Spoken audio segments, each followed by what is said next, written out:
Përshëndetje të gjithëve.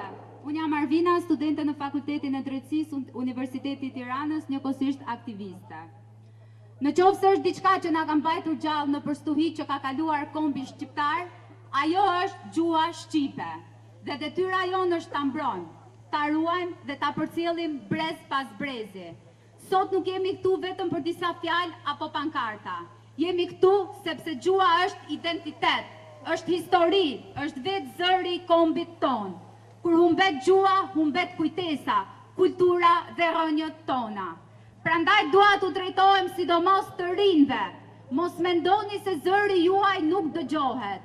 Çdo i ri që bashkohet, bëhet forcë për këtë kombë.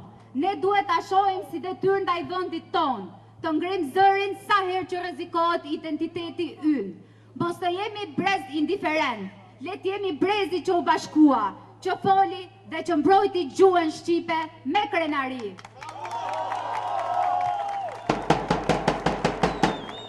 Sepse kombi mbahet gjallë nga ata që nuk heqin dorë prej tij.